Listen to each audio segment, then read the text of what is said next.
नमस्कार दोस्तों, मैं हूं हरीश चावला और आप देख रहे हैं 7-11 न्यूज और अमर मंथन खबर। नीलोखेड़ी में निकाय चुनाव चल रहे हैं और इस समय भाजपा से सनमीत कौर आहूजा यहां पार्टी की तरफ से प्रत्याशी उतारी गई हैं और उनका जो द्वंद्व युद्ध है इस समय निकाय चुनाव के अंदर वो पूर्व के चेयरमैन रहे प्रेम मुंजाल और पूर्व नगर पालिका के अध्यक्ष रहे स्वर्ण सिंह के बीच है। ऐसे में कौन किसको डेंट डाल सकता है यह 12 मार्च को पता लगेगा, लेकिन नीलोखेड़ी में 2 मार्च को जनता वोट डालेगी। अब देखना ये होगा कि भाजपा किस तरह से यहाँ गेन करती है, किस तरह से मुकाबला करेगी, क्योंकि ट्रायंगल फाइट यहाँ नजर आ रही है। इस बीच हमारे बीच शिवनाथ कपूर हैं जो हमारे वरिष्ठ पत्रकार साथी भी रहे हैं और एक प्रखर वक्ता है। वक्ता के तौर पर नहीं जाना जाता है और खास बात यह है कि हरियाणा के मुख्यमंत्री रहे मनोहर लाल खट्टर और अब दिल्ली में मोदी सरकार में केंद्रीय मंत्री से इनकी काफी नजदीकी हैं और नायब सिंह सैनी भी इनके जो वक्तव्य होते हैं उनकी बड़ी तारीफ कर चुके हैं। और सबसे इनकी खासियत यह है कि ये भी टिकट के प्रबल दावेदार थे नीलोखेड़ी में नगर पालिका अध्यक्ष पद के लिए। हालांकि भारतीय जनता पार्टी टिकट शिवनाथ कपूर को देना चाहती थी, लेकिन जब सनमीत कौर आहूजा ने अपने लिए टिकट मांगा तो शिवनाथ कपूर ने अपना दिल बड़ा करते हुए उनकी सिफारिश भारतीय जनता पार्टी से कर दी और भाजपा ने सनमीत कौर आहूजा को ही झोली में टिकट डाल दी। शिवनाथ कपूर जी नगर पालिका के चेयरमैन हैं और आपके जो विधायक हैं भगवान दास कबीरपंथी इस समय डोर टू डोर कैंपेनिंग कर रहे हैं। शायद उन्होंने अपने चुनाव में भी इतनी मुस्तैदी भले ही ना दिखाई हो। लगता है इस बार तरावड़ी में पिछली बार जब वो विधायक नहीं थे तो अध्यक्ष पद का चुनाव भारतीय जनता पार्टी वहां हार गई थी क्योंकि राजीव नारंग आपके वहां प्रत्याशी थे। इस बार भारतीय जनता पार्टी ने सनमीत कौर आहूजा को दोबारा चुनाव मैदान में उतारा है। आपको क्या लगता है, आप ट्रायंगल फाइट में कैसे आप खरा उतरेंगे? सबसे पहले तो हरीश चावला जी, संजीव जी और शिवनाथ जी, शिव कुमार जी जो हमारे वरिष्ठ पत्रकार साथी हैं, चाहे अमर खबर मंथन के हो 7-11 के आप संचालक हैं, आपका बहुत बहुत अभिनंदन है। आपने जो कहा है कि नीलोखेड़ी में सनमीत कौर आहूजा भारतीय जनता पार्टी की प्रत्याशी हैं। भारतीय जनता पार्टी की प्रत्याशी हम सब की प्रत्याशी हैं। हम भारतीय जनता पार्टी के कार्यकर्ता ही नहीं, एक विचारधारा से बंधे हुए कार्यकर्ता हैं जी।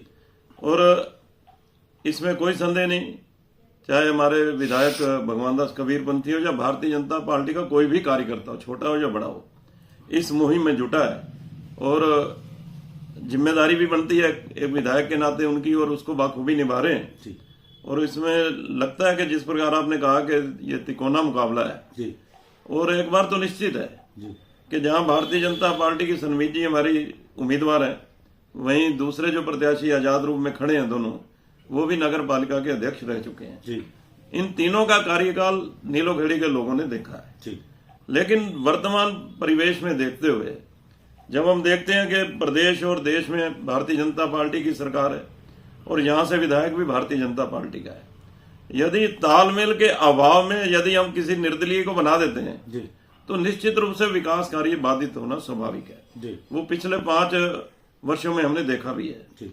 यहां से निर्दलीय विधायक जीत गए, यद्यपि उन्होंने हरियाणा सरकार में भारतीय जनता पार्टी को समर्थन भी दिया, लेकिन इसके बावजूद भी जो विकास कार्य अपेक्षित थे जी, वो विकास कार्य हुए नहीं है जी। और आज इस नगर की जनता बड़ी जागरूक है जी। मुझे लगता है कि तिकोना मुकाबले में भी भारतीय जनता पार्टी की प्रत्याशी सनमीत जी भारी मतों से विजयी होंगी।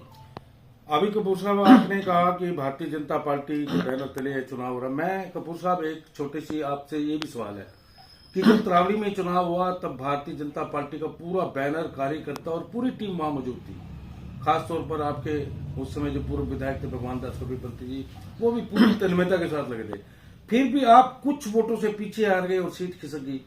अब नीलोखेड़ी क्योंकि निकाय चुनाव है, आप जानते हैं कि ये स्थानीय मुद्दे पर होता है और ट्रायंगल यहाँ फाइट है। आपको यहाँ लगता नहीं है कि चुनाव थोड़ा डिफिकल्ट रहेगा? देखो, चुनाव कोई भी हो डिफिकल्ट होता है जी। और भारतीय जनता पार्टी हर चुनाव को गंभीरता से लड़ती है जी।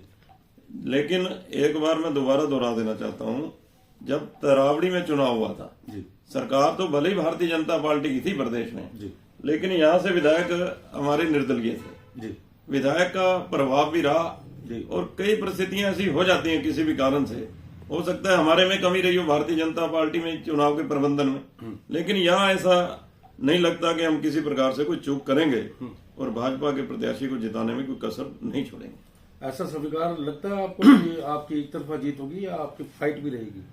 ऐसा है, अगर राजनीतिक दृष्टि से कहूं तो हम फाइट में किसी को समझते नहीं है वैसे भी लेकिन आप किसी भी दल को वैसे भी कुछ नहीं समझते तो नहीं ऐसा नहीं है। कोई भी कार्यकर्ता या चुनाव मैदान में आता है उसका एक लोकतांत्रिक अधिकार है जी तो इसलिए वो भी चुनाव बड़ी शिद्दत से लड़ रहे हैं और उनको भी हमारी शुभकामनाएं हैं। लेकिन भारतीय जनता पार्टी के प्रत्याशी का जीतना इसलिए जरूरी है कि नगर में बहुत से ऐसे कार्य हैं जो थोड़ी सी चूक के कारण मैं अक्सर कहा करता हूं ये चुनाव ना तो किसी प्रदेश की राजनीति को प्रभावित करने वाला है ना किसी देश की राजनीति को प्रभावित करने वाला है लेकिन ये नीलोखेड़ी के विकास के लिए बड़ा महत्वपूर्ण चुनाव है। जरा सा भी चूक जरा सा भी गलत निर्णय ये नगर के विकास के लिए कोई बाधक हो जाए और ऐसा लोग नहीं सोचेंगे ये सोचकर मैं कह सकता हूं कि भारतीय जनता पार्टी का प्रत्याशी जीतेगा ही। क्या लगता है ट्रिपल इंजन की सरकार बनती है तो जो कार्य नहीं हो पाए वो हो पाएंगे? क्या निश्चित क्या ऐसा बड़ा मुद्दा आपके दिमाग में चयन में? ऐसा है नीलोखेड़ी में मुद्दे हरीश जी आप भी जानते हो एक कॉलेज जो तरावड़ी में जिसकी स्थापना की गई थी शिलान्यास हुआ था अभी वो भी शुरू नहीं हुआ लेकिन विगत 8 वर्षों से जिस मंदिर का मैं अध्यक्ष हूँ उसकी क्लासें वहां लग रही हैं जी और हमारी बिल्डिंग में निःशुल्क लग रही हैं जी अस्पताल का कार्य अधर में है जी 100 बेड का अस्पताल बनना था नीलोखेड़ी वो नहीं बन पाया बस अड्डा नहीं बन पाया यहाँ का डंपिंग पॉइंट है जिससे लोग बुरी तरह आहत हैं बीमारी का घर है उसे भी हटना चाहिए। मुद्दे मुख्य रूप से तो ये हैं ही लेकिन ये नालियां गलियां सफाई व्यवस्था ये तो स्वाभाविक है हो ही जाती है कहीं कुछ कमी रह जाए तो नगर पालिका की जिम्मेदारी है लेकिन इन कार्यों को करवाने के लिए जो मैंने गिनवाए हैं उसमें विधायक और सरकार का होना बहुत जरूरी है। इसलिए यदि ये सहयोगी के नाते ही विधायक का काम करेंगे ये चेयरमैन जो भी बनेगा वो विधायक के सहयोगी होंगे और विधायक प्रदेश सरकार के विकासशील नीतियों को लाने में सहायक सिद्ध होंगे।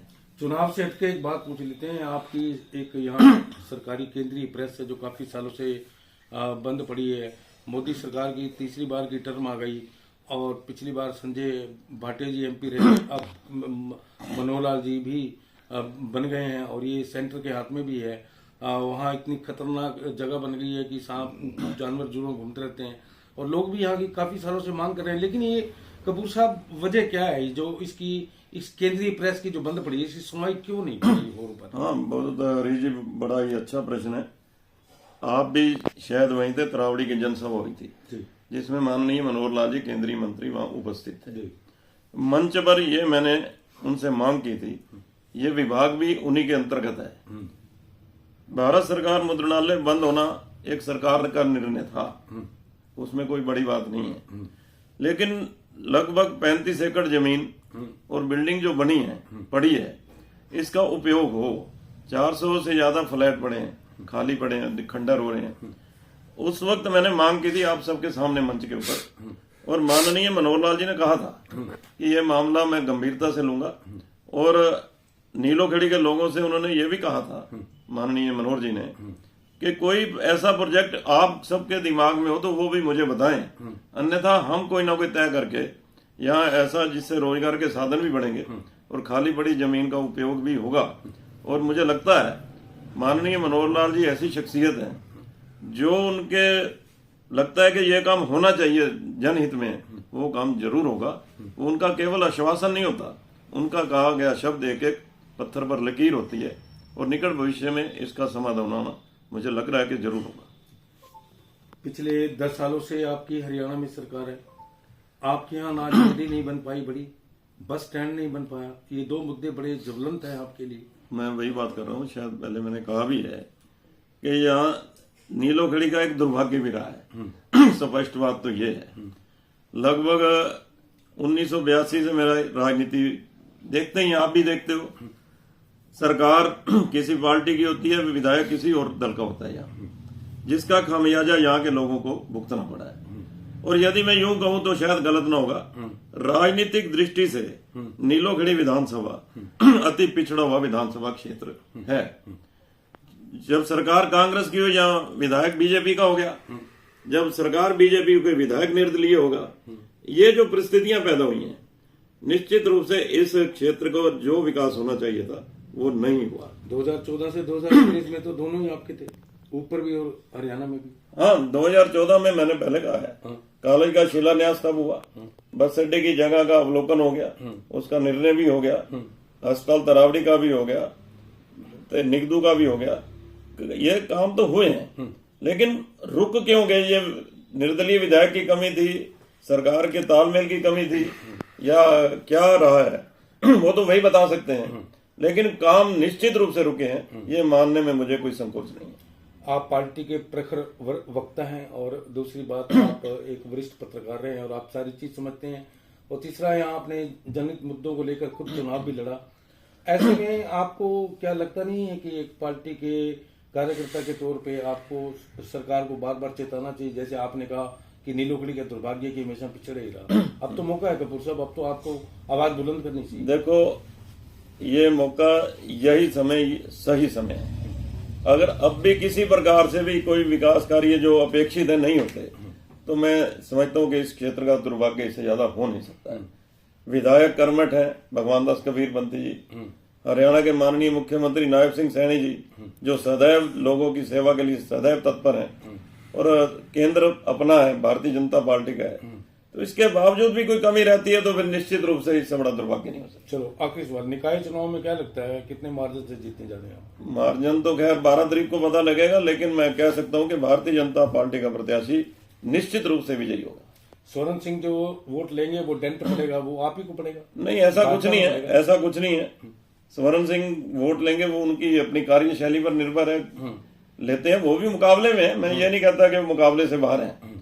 चुनाव परिणाम तो कुछ भी संभव है, लेकिन किसका डेंट पड़ेगा किसके नहीं लेंगे, वो तो ये भी कह सकते हैं अगर भारतीय जनता पार्टी के वोट लेंगे तो वो किसके लेंगे, वो तो हर एक ने अपने अपनी नीतियों पर बताकर लोगों को वोट लेने हैं, और किस पर जनता विश्वास करती है वो आने वाला समय बताएगा। चलिए, ये थे शिवनाथ कपूर जी, जो भारतीय जनता पार्टी के एक प्रवक्ता भी लगा लीजिए, एक नेता भी लगा लीजिए, एक जिम्मेवार शख्स भी है नीलोखेड़ी के, और पत्रकार भी रहे हैं और सारी चीजों को समझते हैं। और इनकी एक बेबाक टिप्पणी इन्होंने बड़ी जरूर कर दी। इन्होंने इस चीज को जरूर स्वीकारने में कोई संकोच नहीं किया कि हम पिछड़े इसलिए रहे क्योंकि अगर केंद्र के अंदर हमारी सरकार आई तो प्रदेश में हुड्डा साहब की सरकार आ गई, या यहाँ का विधायक नहीं बन पाया। हालांकि ये भी इन्होंने स्वीकार लिया कि कहीं ना कहीं हम में भी जरूर कमियां रही होंगी, लेकिन इन्होंने जो तथ्य थे वो जरूर बेबाकी से और सच्चाई और ईमानदारी के साथ आपके समक्ष रखे हैं। ऐसे हम शिवनाथ को, ऐसे भारतीय जनता पार्टी के जो वक्ता होते हैं या नेता होते हैं, बड़े कम देखने को मिलते हैं। इन्होंने सच्चाई जो ईमानदारी से जो सच्चाई को स्वीकार करते हैं, लेकिन इन्होंने एक मजबूत दावा जरूर किया है कि वोट परसेंटेज चाहे कुछ भी रहे, जीत भारतीय जनता पार्टी की रहेगी और भारतीय जनता पार्टी का ही यहाँ चेयरमैन बनेगा। आपको भी शिवनाथ कपूर जी बहुत बहुत शुभकामनाएं, बहुत बहुत धन्यवाद, समय निकाला। तो अपने सहयोगी संजीव चौहान के साथ हरीश चावला, नीलोखेड़ी।